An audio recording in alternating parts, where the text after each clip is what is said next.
Estamos entrando en la parte final de esta serie de reflexiones que abarcan del capítulo 14 al capítulo 17 de Juan, en este discurso que nuestro Señor Jesucristo compartió con sus discípulos la noche en que fue entregado.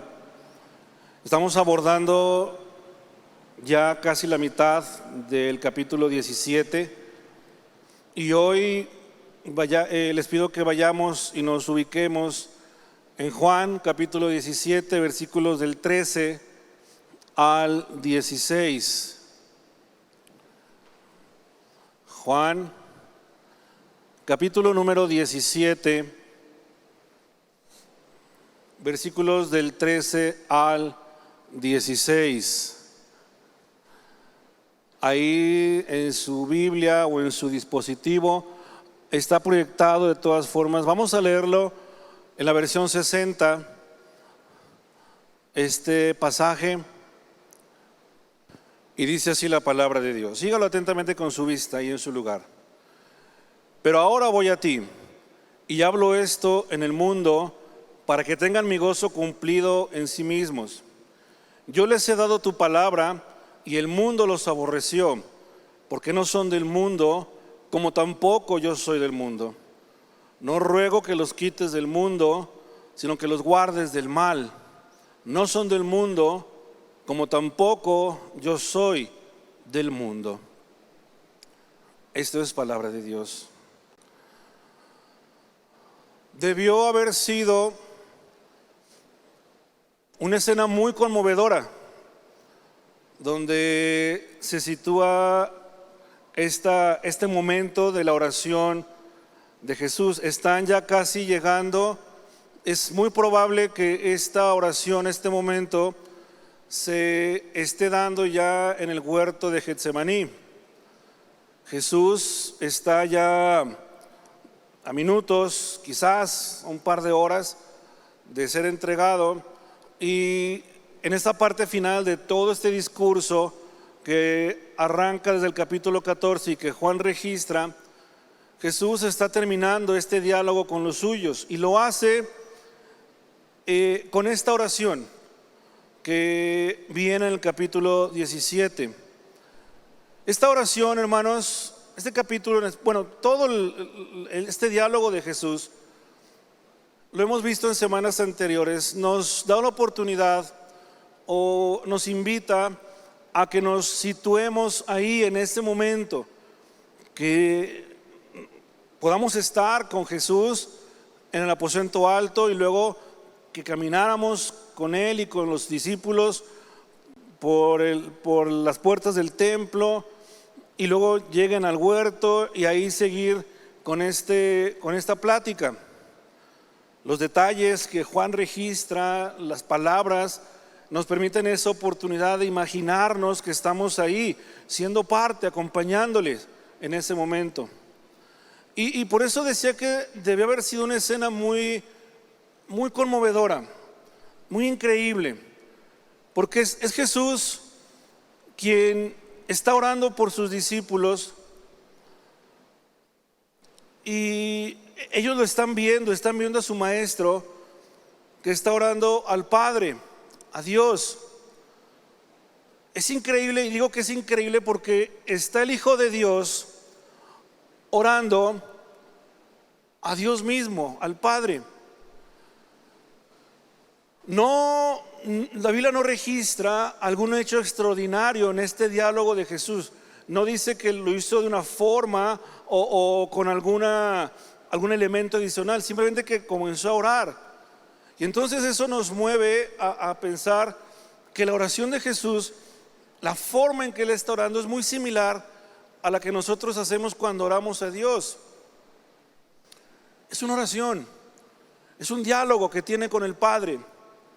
La diferencia, hermanos, es que no es la oración de cualquier persona, es la oración del Hijo de Dios con su Padre celestial. Al inicio de su comienzo ministerial público, nuestro Señor escogió a 12 apóstoles, 12 discípulos. Estos 12 iban a estar con él. Jesús caminó con ellos. A lo largo de este ministerio de 3 años aproximadamente, ellos lo vieron hacer muchas cosas, milagros, sanidades, liberaciones, en fin, muchas cosas más. Pero había algo muy particular que Jesús estaba trabajando en ellos. Más que ellos vieran lo que Él estaba haciendo, Jesús los estaba preparando para este momento, para el momento en que Él tenía que partir y entonces depositar en ellos, darles la encomienda de la misión que ellos iban a continuar. Por eso en este discurso de Juan vemos que Jesús habla de muchas cosas. Ya lo vimos en semanas anteriores. Les reitera la seguridad, la tranquilidad de que hay algo mejor fuera de este mundo. Hay otras moradas en el cielo, les dijo. Les da la promesa de que va a estar con ellos. Les da la promesa de que físicamente no va a estar más, pero va a dejar otro consolador, para que ese consolador, su espíritu, los acompañe, y no nada más los acompañe, sino que more dentro de ellos. Y llega esta parte final de ese diálogo con esta oración, y lo que expresa aquí Jesús es maravilloso, porque en esta oración encontramos por lo menos una estructura de cómo oró nuestro Señor. Jesús ora por sí mismo y luego Jesús ora por sus discípulos, lo que estamos viendo. Y dentro de esta oración, nuestro Señor ora también por los futuros creyentes. Pero aquí hay algo muy interesante. Jesús ora por los que le han de conocer, pero a través del testimonio de ellos. Nosotros muy comúnmente, cuando oramos por alguien que no conoce del Evangelio o que no conoce de Jesucristo, nuestra oración muy común puede ser: Señor, te pido que crean en ti, te pido que los alcances, te pido, Señor, que toques sus corazones. Y son oraciones muy válidas. Pero Jesús lo que está diciéndole, le está pidiendo al Padre es que los que van a creer en Él lo hagan a través del testimonio de ellos. Y eso para nosotros es muy desafiante, es muy impactante. Si tomamos esa estructura de la oración de Jesús aquella noche, entonces encontramos que en esta oración nosotros deberíamos orar primero por nosotros y luego orar por nuestros hermanos, por la iglesia, por el cuerpo de Cristo. Y luego, en tercer lugar, orar por las personas que van a conocer a Dios, pero a través de nuestra vida, a través de nuestro testimonio.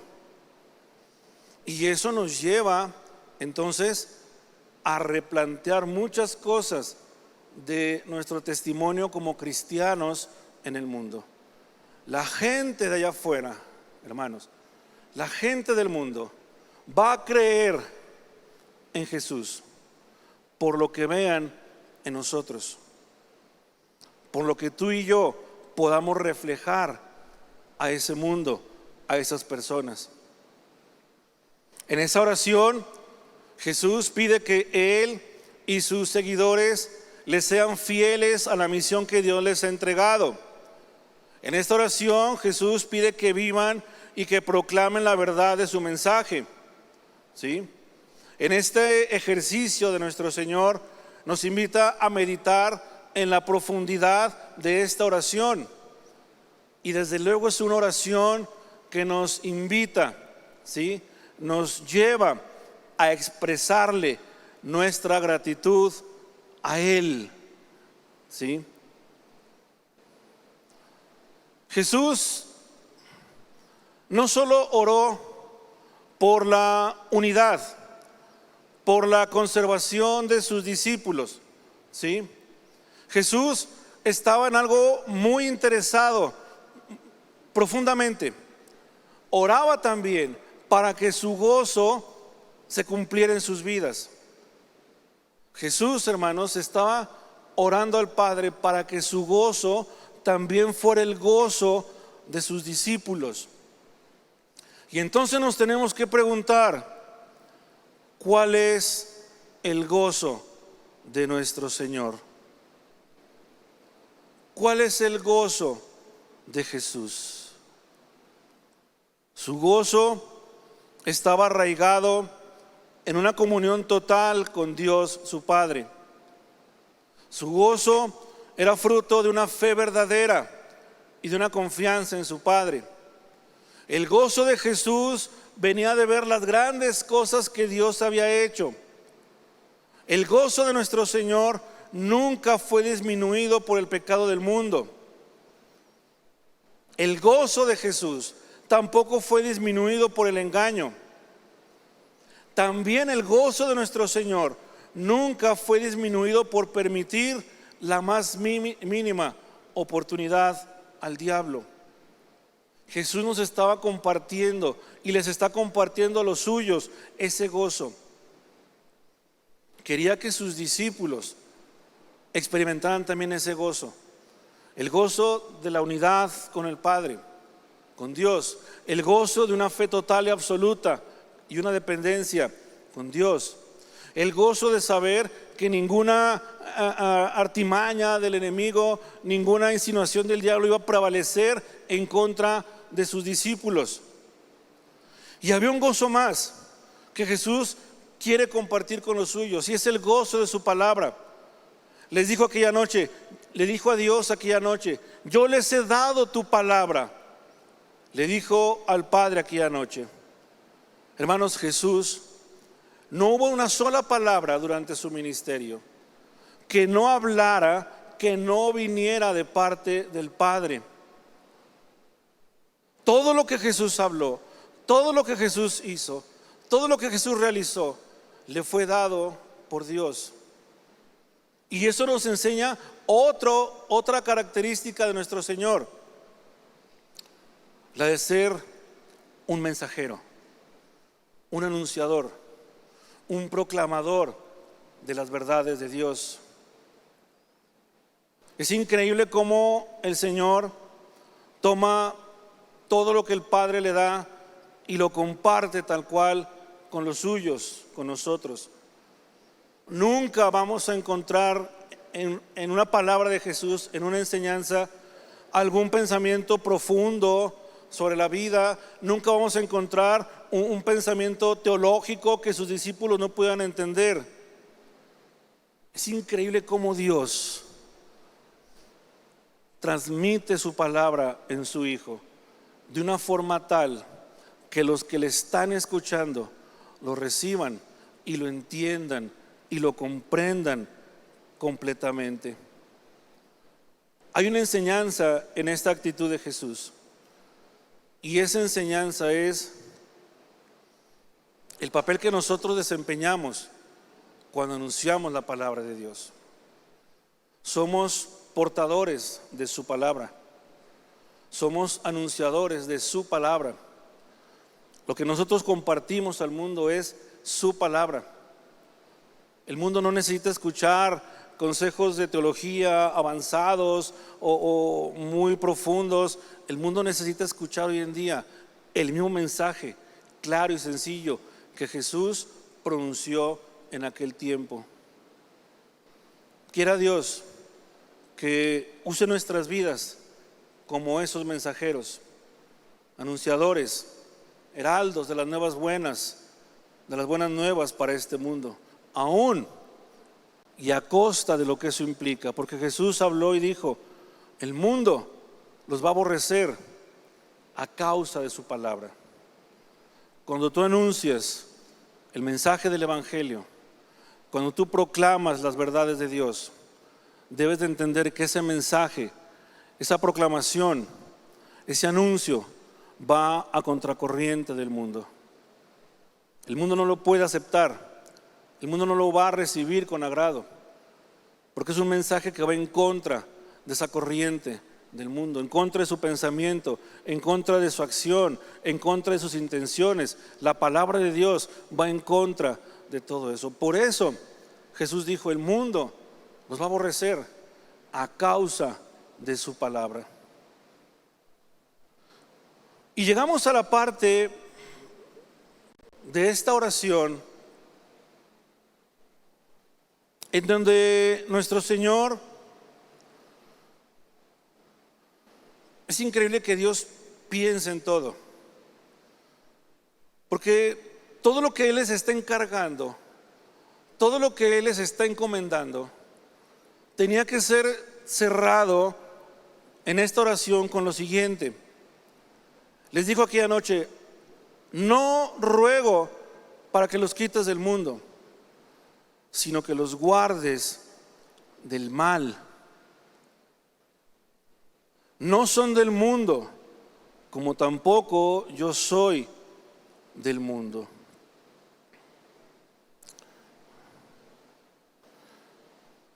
En la segunda parte de esta oración, sino que los guardes del mal. Hay quienes le dan un sentido escatológico a esta declaración y tiran estas palabras de Jesús hacia ese futuro escatológico donde la iglesia debería de ser guardada del mal, de la tribulación que caerá sobre este mundo. Pero Jesús no está hablando de eso. Es cierto, Jesús quiere que estés en el mundo. Vivimos en el mundo, pero lo que Él quiere es que no seas parte del mundo, que no compartas la visión del mundo. ¿A qué clase de mal se refiere nuestro Señor? ¿Por qué Jesús dijo: guárdalos del mal? En la versión 60 que acabamos de leer aparece esa palabra al final de la oración: no te pido que los quites del mundo, sino que los guardes del mal. Pero veamos, hasta el día de hoy, el mundo ha sido azotado por toda clase de mal. Hombres buenos y hombres malos, creyentes y no creyentes, niños, jóvenes, adultos y ancianos, pobres, ricos, todos por igual han padecido enfermedades, muerte, dolor, angustia y violencia, entre muchas cosas más. Apenas el año pasado fuimos parte de esta nueva enfermedad que a todos nos afectó. Y ustedes lo vieron, lo vimos. Hermanos en la fe murieron por esta enfermedad. Ciertamente ellos no fueron guardados de ese mal. Gente de afuera, de toda condición social, económica o cultural, fueron también, padecieron duramente la enfermedad. ¿Cómo comprender entonces las palabras de Jesús aquella noche? ¿A qué mal se refiere nuestro Señor? Hay algo que nos queda claro: no es un mal físico del que deberíamos ser guardados. La versión 60 traduce así: sino que los guardes del mal. La Biblia latinoamericana en este mismo pasaje dice: sino que los guardes del maligno. Al igual que la Nueva Traducción Viviente, al igual que la Nueva Versión Internacional, estas versiones, estas traducciones coinciden en que no seamos quitados del mundo, sino que nos proteja del maligno. Y la traducción TLA es más clara y más precisa en la traducción, porque dice: no te pido que los quites del mundo, sino que los protejas de Satanás. La traducción de esta versión es la traducción más acertada sobre a qué tipo de mal se refería el Señor Jesús en aquella oración. El mal al que se refiere nuestro Señor es el maligno personificado en Satanás, en la figura, en la persona de Satanás, el diablo. Hermanos, entendamos esto. Jesús se refería a ser guardado de los ataques de Satanás, porque Él sabía, Él sabe que el diablo representa un mal mucho mayor que un mal físico. Satanás ataca el espíritu, busca aprisionarlo, busca encadenarlo, busca oprimirlo. El mal de Satanás acarrea confusión, rebeldía hacia la palabra de Dios. Jesús oró para que los suyos, sus discípulos, fueran guardados del mal que Satanás representa y del mundo que gobierna, que fueran guardados de sus malvados planes y estrategias. Pedro menciona en su carta y hace referencia a que el diablo anda como león rugiente buscando a quien devorar. Y hay algo que tú ya debes de saber y que no puedes bajar la guardia ante esto: que tú eres el objetivo del diablo. Tú eres su objetivo. Tu familia, tu hogar, tus hijos, ¿sí?, están en la mira del maligno. El diablo busca devorar a los hijos de Dios, no a los hijos del mundo. A ellos, mientras la luz del evangelio no alumbre sus corazones, ellos estarán y vivirán cautivos del maligno. El objetivo del diablo, ¿sí?, no son los de afuera, son los que están dentro del reino de Dios. Y todo hijo de Dios necesita ser guardado del maligno. Pensemos en los jóvenes. Pensemos en nuestros jóvenes, en cómo deberían de ser guardados del maligno. ¿Cómo aplica esta palabra a sus vidas? Pensemos en los jóvenes de hoy que tienen sus propias batallas, sus propias luchas que enfrentar. Las pasiones son fuertes. La lujuria parece ser una gran carga para muchos de ellos. La tentación a la fornicación, la tentación constante a vivir una vida sin restricciones. Y luego hoy le sumamos a esta lucha de nuestros jóvenes. Se ha vuelto más dura, más difícil. El mundo los presiona para conformarse o amoldarse o a imitar sus tendencias. Y se va haciendo cada vez más pesado. El mundo seduce a nuestros jóvenes, creando modelos o estereotipos que deben ser imitados.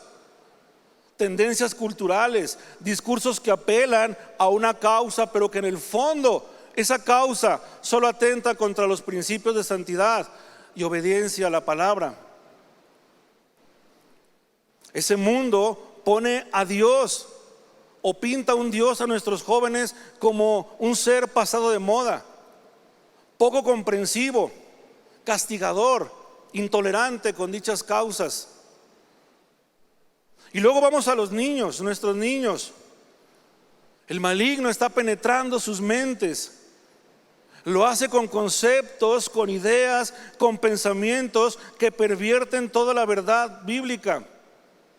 Los está adoctrinando desde pequeños a que se enseñen a llamarle a lo malo bueno y a lo bueno le llamen malo. Los confunde y los aparta de los caminos del Señor. Pensemos en los adultos también. Hay un peligro para ellos también. La tentación a la infidelidad, la tentación a querer obtener poder, riqueza y reconocimiento. También ellos, los adultos, están expuestos a esto. Pensemos en los siervos del reino. La tentación a querer recibir la honra y la gloria que solo a Dios le pertenece.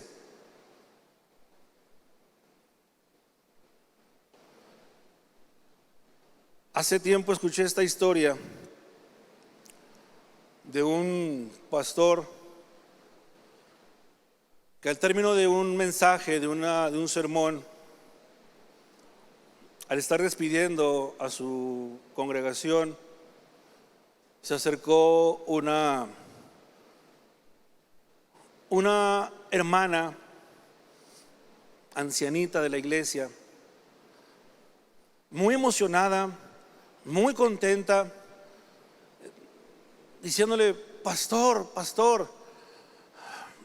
es usted, su luz, tiene mucha luz, su palabra, qué mensaje tan tremendo ha dado usted y su palabra. Y se deshizo en elogios al pastor. Y aquel pastor nada más le escuchó y al final le dijo: gracias, hermana, ya el diablo me lo había dicho antes. Jesús está orando por un grupo de personas que él sabía que iban a ser expuestos a muchas luchas. Los que por la misericordia y por la mera gracia de Dios hemos sido llamados para ocupar un lugar de preeminencia en la obra de su reino, son los que constantemente estamos más bajo ese ataque. Nuestras familias están constantemente en la mira. Y si no es por un lado, entonces es por el otro. Y si no es por este lado, es por el otro. Una y otra y otra y otra y otra vez. Porque Satanás sabe que cuando la cabeza de la iglesia, o la cabeza de un hogar, o la cabeza de una familia cae, no solo cae él o ella, sino que cae toda la familia. Por eso Jesús le pide al Padre: no los quites del mundo, guárdalos del mal. En medio de la lucha, hermanos, en medio de tus batallas, Dios promete estar con nosotros. No importa cuán dura, cuán difícil sea la batalla que estás enfrentando. Hoy muchos de ustedes, como muchos de nosotros, enfrentamos la batalla por nuestros hijos. Enfrentamos la batalla por la unión de un hogar. Y tal vez has pensado rendirte. Tal vez has pensado decir: ya, está bien, que se acabe todo, que se vaya todo al barranco. Pero Dios está con nosotros. Y el hecho de que estés aquí hoy, lo voy a seguir repitiendo muchas veces. A pesar de tus luchas, a pesar de tus adversidades, es una proclamación pública de que con todo y eso el Señor ha guardado tu vida. No te pido que los quites del mundo, guárdalos del mal. Y es una promesa hermosa de nuestro Señor. Es una oración hermosa. Es una oración llena de amor, en donde el Hijo encomienda al Padre el cuidado de sus amados. Porque no hay lugar, hermanos, no hay lugar y no hay sitio más seguro que los brazos del Padre para que tú estés seguro ahí. Y Dios le pide al Padre: guárdalos del mal. Con esas palabras, el Señor también nos enseña y nos recuerda en esta oración. Y quiero que pongas atención en esto. Con estas palabras, el Señor nos enseña que vivimos en medio de un conflicto espiritual muy serio. Y yo sé que estos términos de pronto en algún sector de la iglesia se han vuelto muy manoseados, muy mal usados. Términos como la guerra espiritual, términos como la prosperidad, mal entendida en ocasiones. Pero hay una realidad: tú y yo, tu familia, mi familia, tus hijos y mis hijos, estamos en medio de un conflicto espiritual muy, muy fuerte y muy serio. Nuestras almas son el botín de guerra a ganar por parte de Satanás. Y la promesa de Dios no cambia. La promesa de Jesús y la petición de Jesús no cambia. Porque en medio de esa lucha Dios nos sigue guardando de ese mal. Enfrentamos sí a un enemigo vencido, a un enemigo que fue derrotado, que fue exhibido en la cruz del Calvario, que le fue despojada toda autoridad. Enfrentamos a un enemigo que está condenado, pero que no por ello va a dejar de presentar batalla en contra nuestra. Yo quiero decirte algo hoy. No bajes la guardia. No bajemos la guardia. ¿Hay algo que podemos hacer en medio de esta lucha espiritual? Sí. Hay algo que podemos hacer. Hay algo que a ti y a mí nos corresponde hacer. Y lo primero que tú tienes que hacer, y lo primero que tú tienes que recordar siempre, siempre, es que la palabra de Dios es verdad. Y si Él ha prometido guardarnos de todo mal, debemos de creer en ello. Dice la Biblia: el ángel de Jehová acampa alrededor de los que le temen y los defiende. Yo creo que hay una razón. Debe de haber una razón por la cual Dios no nos permite ver el conflicto que hay detrás nuestro. Creo que esa razón puede ser a que quizás no estemos suficientemente capacitados para verla. Hay una lucha. Ahorita hay una lucha, pero no la podemos ver. Pero cuando dice el salmista que Dios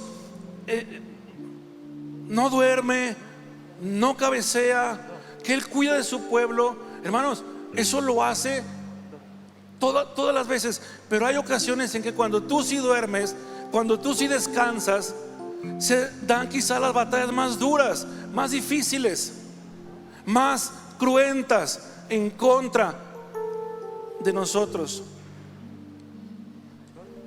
Y hoy gracias a Dios, porque en una de esas noches, cuando todo aparentaba ser y caminar de forma normal, Dios guardó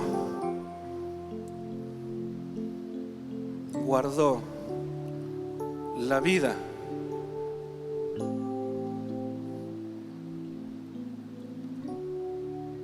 de mi hija.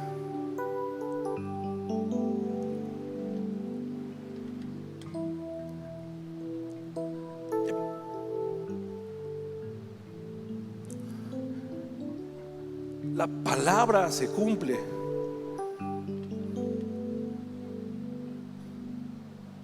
No te pido que los quites, guárdalos, protégelos. Qué importante es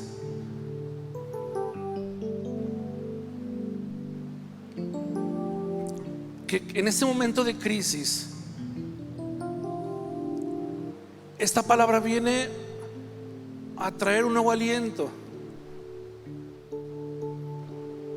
Y también la encomienda para nosotros. ¿Qué es lo que podemos hacer? Dos cosas: orar más y más y más y más por nuestras familias. por nuestra iglesia, por nuestros hijos. Tú tienes que orar mucho, mucho más de lo que haces por tus hijos, porque ese es el botín preciado de Satanás, es la joya,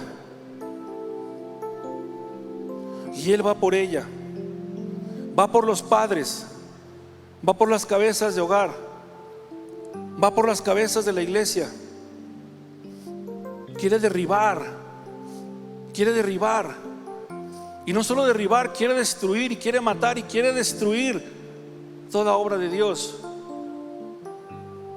El llamado es ese: orar mucho por ellos. Y en segundo lugar,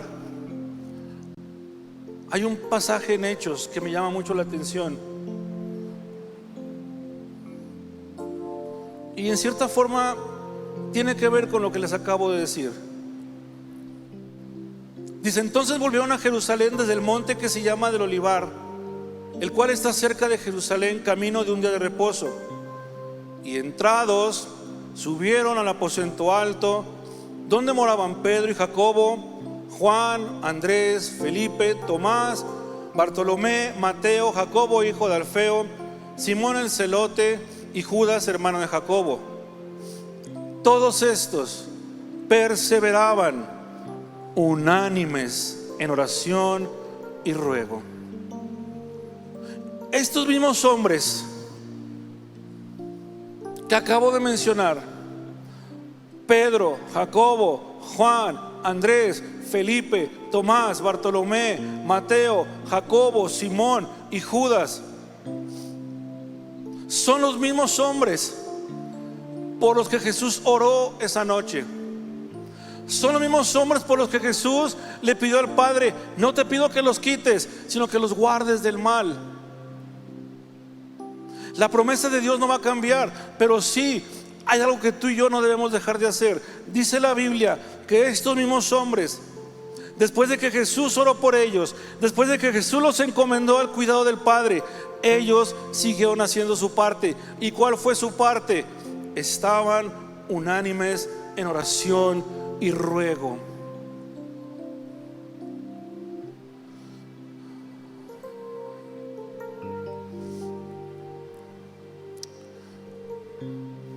En oración y ruego.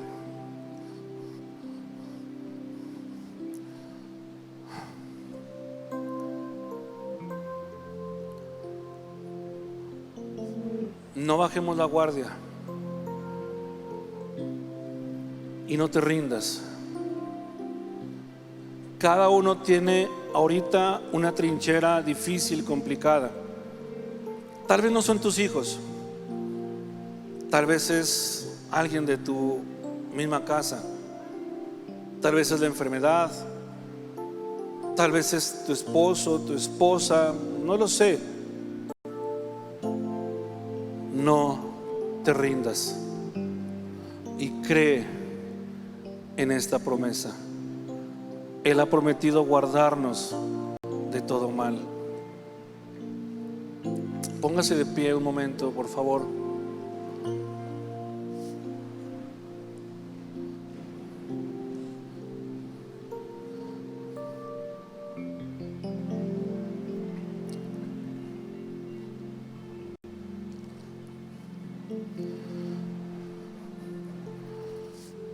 Señor,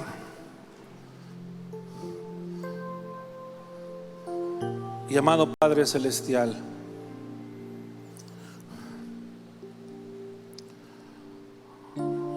aquí están, Señor, muchas familias que representan a mucha más familia. Y cada uno de ellos, Señor, está enfrentando luchas y dificultades. Están en medio de un conflicto, Señor. Tu palabra dice que no tenemos lucha contra sangre y carne, sino contra huestes espirituales de maldad alojadas en las regiones celestiales, gobernantes, principados, huestes, Señor, que quieren destruir tu obra. Hoy, Señor, yo te pido en esta tarde, no te pido que los quites de esa batalla, sino que los guardes de todo mal. Y danos, Señor, de tu aliento para seguir adelante. Tal vez te sientas cansado, tal vez ha sido muy severo lo que Satanás ha zarandeado de tu vida, pero ¿sabes qué? Dios está contigo. Amén. El ángel de Jehová está acampando a tu alrededor. En esta hora, Señor, en el nombre de Jesús, fortalece a tu iglesia. Levanta, Señor, con fuerza, con poder, a las cabezas de hogar, a los líderes de tu iglesia, Señor. Y en el nombre de Jesús, pelea por nosotros. Que Dios nuestro Señor sea tu ayudador. Que Dios nuestro Señor sea tu escudo. Y si hoy estás cansado, levanta tus brazos al cielo y dile: Señor, dame de tu fuerza, dame de tu unción, dame de tu gloria, Señor, en esta hora. En el nombre de Jesús.